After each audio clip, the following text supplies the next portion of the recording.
すべての亀は台風を待っている。ストーリー、さくらやすひこ。出演、石橋圭。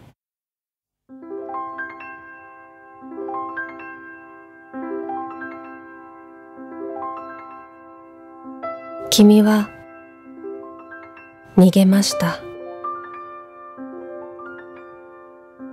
君は流れていってしまいました。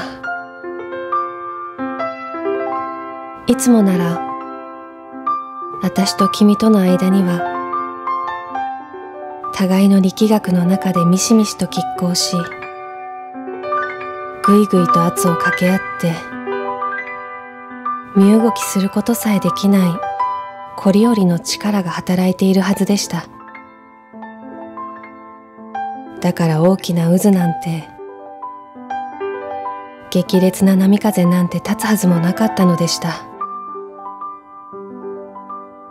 なのに君はやすやすとそれに乗って流れていってしまいました。私の前から君は矢庭に消えました。時節を外した反時計回りの大きな渦のせいで、私と君の時間はとても強い偏西風に煽られ、あっという間に二つに引き剥がされ、むしり取られ、君だけが上へ上へと北へ北へと持って行かれたようでした。ようやく二人で下って落ちてたどり着いたこの大きな町から、また君だけがあの小さな小さな消し粒のような集落へと逆行してゆくのでした。北上してゆくのでした。最大風速120ノット、カテゴリー4の強い風が私の君をすっからかんにさらっていきました。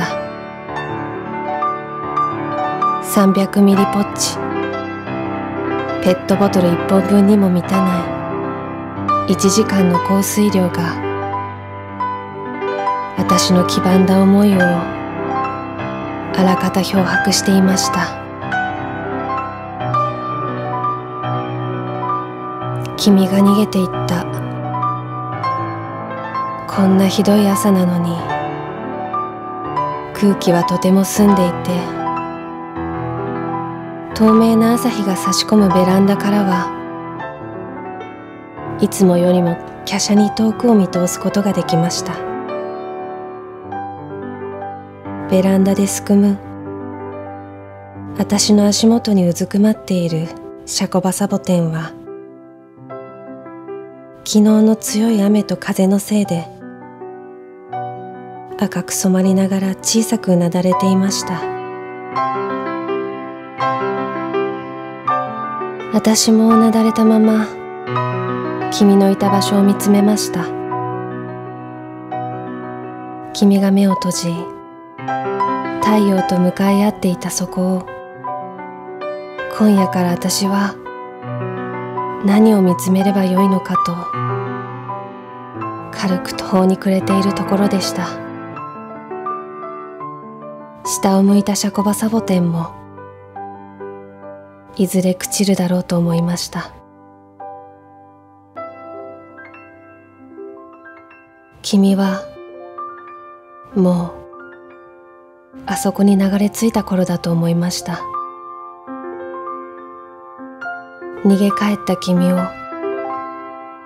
私は責めはしないだろうと予感しました。